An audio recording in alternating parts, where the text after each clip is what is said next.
Welcome to Mishra study Navgachhia. Mishra study Navgachhia में आपका स्वागत है। आज हम लोग ग्रेजुएशन से रिलेटेड पेपर 8 का जो है पढ़ने वाले हैं कि write a critical note on the major women novelist of the 90th century, यानी कि 19वीं शताब्दी के दौरान जो वुमेन नॉवेलिस्ट कौन कौन थी उनका एक क्रिटिकल नोट कह रहा है लिखने के लिए। तो हम लोग जानेंगे वुमेन नॉवेलिस्ट के बारे में, खास करके विक्टोरियन एरा के दौरान। तो चलिए सबसे पहले हम लोग जानेंगे मिसेज एलिजाबेथ गैस्केल। तो इसके बारे में जानते हैं। Mrs Elizabeth Gaskell began his career as a leading novelist, यानी मिसेज एलिजाबेथ गैस्केल ने जो है शुरू किया अपना जो कैरियर एक लीडिंग नॉवेलिस्ट के रूप में। Her early novel Mary Barton was published in 1848, यानी उनका पहला नॉवेल था जिनका नाम था मैरी बर्टन और यह पब्लिश्ड किया गया था सन 1848 में। नॉर्थ एंड साउथ इन 1865 और एक दूसरा नॉवेल था नॉर्थ एंड साउथ जो कि पब्लिश्ड किया गया था 1865 में। सी made interesting study of female life in her novel, यानी कि उन्होंने जो है अपने सारे नॉवेल में खास करके जो है फीमेल लाइफ का वर्णन किया है। उसके बाद जो है क्रैमफोर्ड 1843 जो इनका और नेक्स्ट नॉवेल है। In Ruth Mrs Gaskell deals with higher thoughts of spiritual understanding in novel, यानी इनमें जो है इस नॉवेल में जो मिसेज एलिजाबेथ गैस्केल हैं उन्होंने एक बारीकी समझ को जो है प्रस्तुत किया है। इनफैक्ट वास्तव में Gaskell was close observer of human problem and understanding, यानी कि ये जो मिसेज एलिजाबेथ गैस्केल थी उन्होंने जो है मानव की जो समस्या है उनको जो है उन्होंने रक्षण किया है और उसको समझा है। तो ये आप लिख सकते हैं, उनके कुछ नॉवेल के बारे में बता सकते हैं कि कब कब प्रकाशित किया गया और उन्होंने प्रस्तुत नॉवेल में क्या लिखा है या क्या बताया है। नेक्स्ट जो नॉवेलिस्ट है उनका नाम है Charlotte Bronte. Charlotte Bronte was a leading novelist of her age, यानी कि शार्लोट ब्रॉन्टी जो थी एक नेतृत्व करने वाली एक उपन्यासकार जिसको कहते हैं हम, वो थी अपने समय के। Jain Airy was published in the year 1847, यानी कि उनका एक नॉवेल था जिनका नाम था जैन एयरी, वह पब्लिश्ड किया गया था 1847 ईस्वी में। शायरली 1849 और नेक्स्ट नॉवेल आया जो कि 1849 में प्रकाशित किया गया जिसका नाम था Shirley was a leading novel of Charlotte Bronte, यानी कि उनका एक नेतृत्व करने वाला एक ये नॉवेल था। This novel is so good for in his career, यानी कि उनके यह नॉवेल जो था वह बहुत ही अच्छा नॉवेल था खास करके उनके करियर में यदि देखा जाए, जो कि है विलेट 1853 was also a leading work in which the personal experience of the novelist, यानी इसमें जो है विशेष रूप से इन्होंने अपने व्यक्तिगत अनुभवों को रखा है।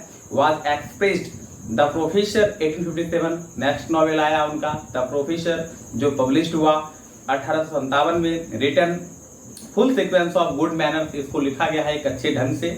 Charlotte Bronte broke a new fresh ground in the history of the English novel, यानी कि अगर हम देखें तो ये शार्लोट ब्रॉन्टी जो थी एक फ्रेश नॉवेलिस्ट के रूप में उभर कर आई खास करके हिस्ट्री ऑफ इंग्लिश नॉवेल में। All her novel are very good, जितना भी उनका नॉवेल अगर हम देखें तो बहुत ही अच्छा है उनका novel. The way of social life, खास करके उन्होंने जो है सामाजिक जीवन को इंडिकेट किया है प्रस्तुत नॉवेल के माध्यम से, यदि आप उनके नॉवेल को पढ़ेंगे तो। She had described reality in his novel, यानी कि उन्होंने जो है प्रस्तुत जितने भी नॉवेल हैं उनका उसमें खास करके रियलिटी को इन्होंने इंडिकेट किया है, दिखाया है। नेक्स्ट नॉवेलिस्ट हमारा है Emily Brontë. 1818 to 1844 was also a leading novelist of her time, यानी अपने समय की वह भी एक नेतृत्व प्रदान करने वाली एक नॉवेलिस्ट थी खास करके जिनका नाम है Emily Brontë. She was a loud ship painter of great beauty and charm, यानी वो जो थी खास करके एक पेंटर थी और ब्यूटी को वह ज़्यादा पसंद करती थी।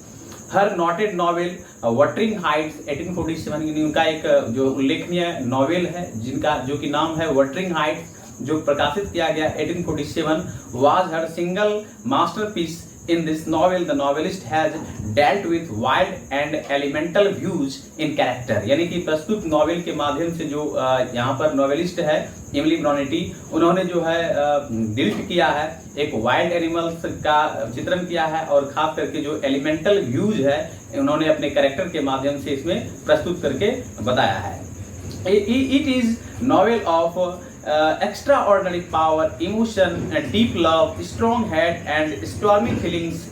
It is compacted of higher thought. यानी कि इसमें विशेष रूप से अगर हम देखें तो खास करके जो है इमोशन को, यानी डीप लव को, स्ट्रॉन्ग हेड को एंड स्टॉर्मी फीलिंग्स को भी उन्होंने दिखाया है एक बेहद ही अच्छे और सोच विचार के माध्यम से, अगर हम कहें एक हायर थॉट्स के माध्यम से उन्होंने प्रस्तुत किया है. This novel is one of the most work of Emily Bronte. यानी यह जो नॉवेल है उनका, जो कि वटरिंग हाइट्स है, यह बहुत ही मोस्ट रिमार्केबल नॉवेल है. और whole range of English fiction, खास करके इंग्लिश फिक्शन में देखें तो the structure of the novel is complex. थोड़ा सा जो स्ट्रक्चर है इस नॉवेल का वो थोड़ा कॉम्प्लेक्स है, यानी जटिल है. नेक्स्ट हमारा है Anne Bronte. Anne Bronte wrote Agnes Grey 1847. यानी ये जो है एनी ब्रोनेटी, इन्होंने एक लिखा है नॉवेल जिनका नाम है एग्नेस ग्रे, जो प्रकाशित किया गया था 1847 में. And the tenant of Wildfell Hall 1848. ये दूसरा नॉवेल था इनका. The structure of Agnes Grey is a narration of a series of small domestic incidents. यानी इसमें जो है घरेलू विवादों को, छोटे छोटे विवादों को जो है इन्होंने प्रस्तुत नॉवेल के माध्यम से बताया है. The tenant of Wildfell Hall present the interesting study of higher thoughts. यदि आप इसको पढ़िएगा बहुत ही आपको अच्छा रोचक लगेगा पढ़ने में. एक इंटरेस्टिंग स्टडी को मतलब जो है इन्होंने हायर थॉट्स में दिखाया है. नेक्स्ट नॉवेलिस्ट हमारा है जॉर्ज इलियट. तो George Eliot was the leading female novelist. यानी कि जॉर्ज इलियट जो थी एक नेतृत्व प्रदान करने वाली एक फीमेल नॉवेलिस्ट थी ऑफ हर एज, अपने समय की. She wrote many leading novels. उन्होंने कई सारे जो है नेतृत्व प्रदान करने वाला जो नॉवेलिस्ट है, नॉवेल है, उन्होंने लिखा है. जैसे कि as scenes of clerical life, जैसा कि मैंने बताया आपको, ये प्रकाशित किया गया था 1858 में इन हिज लीडिंग नॉवेल, जो एक लीडिंग नॉवेल है. एडम ब्लेड 1859 में प्रकाशित किया गया. Is an important novel of George Elliot, जो कि उनका एक महत्वपूर्ण नॉवेल था. जैसा कि मैंने आपको वर्णन किया कि एक नॉवेल का नाम मैंने बताया कि स्कैन ऑफ क्लरिकल लाइफ, दूसरा बताया Adam blade. It deals with human situations, beautiful pictures of countryside and social understanding. यानी कि जो है उन्होंने इस नॉवेल के माध्यम से विशेष रूप से जो है ह्यूमन की परिस्थितियों को और ब्यूटीफुल पिक्चर्स को दिखाया है, खास करके कंट्री साइड को लेकर के, खास करके देहाती एरिया को उन्होंने इसमें वर्णन किया. एंड सोशल अंडरस्टैंडिंग, और सामाजिक अंडरस्टैंडिंग को भी इन्होंने वर्णन किया है. The mill on the floor, जो कि 1860 में प्रकाशित किया गया. उसका सिलास मैरिनर, जो कि 1561 में जो है 1861 में प्रकाशित किया गया. उसके बाद रोमोला, जो कि 1863 में प्रकाशित किया गया. इसी प्रकार मिडिल मार्च, जो 1872 में प्रकाशित हुआ. उसके बाद डेरोंडा, जो कि 1876 में प्रकाशित किया गया. Are leading novel of George Eliot. ये सब कुछ नेतृत्व प्रदान करने वाला नॉवेल है जॉर्ज इलियट का. She was the greatest novelist of his age. यानी कि अपने समय की वह सबसे बड़ी महान उपन्यासकार में से एक उपन्यासकार थी. All the women novelist of Victorian age, खास करके यदि देखें हम लोग कि जितने भी सारे नॉवेलिस्ट हुए हैं विक्टोरियन एज के दौरान, उन्होंने जो है पर्सनल जो है अपना आउटलुक दिया है. खास करके अगर हम देखें तो सोशल पिक्चर्स को उन्होंने दिखाया है in vivid, explicit, excited and consummate manner. सही रूप में, सही अर्थ में हर वह चीज़ को खास करके अपने नॉवेल में दिखाया है. यदि आप इनका नॉवेल पढ़ते हैं तो आपको इन तमाम तरह की चीज़ों को देखने के लिए मिलेगा. और ये क्वेश्चन बहुत ही वीवीआई है, इंपॉर्टेंट है, इसलिए आप लोग यदि इसका पीडीएफ नोट लेना चाहते हैं तो कृपया मुझे आप कमेंट सेक्शन में कमेंट करें, मैं आपको पीडीएफ नोट प्रोवाइड कर दूंगा.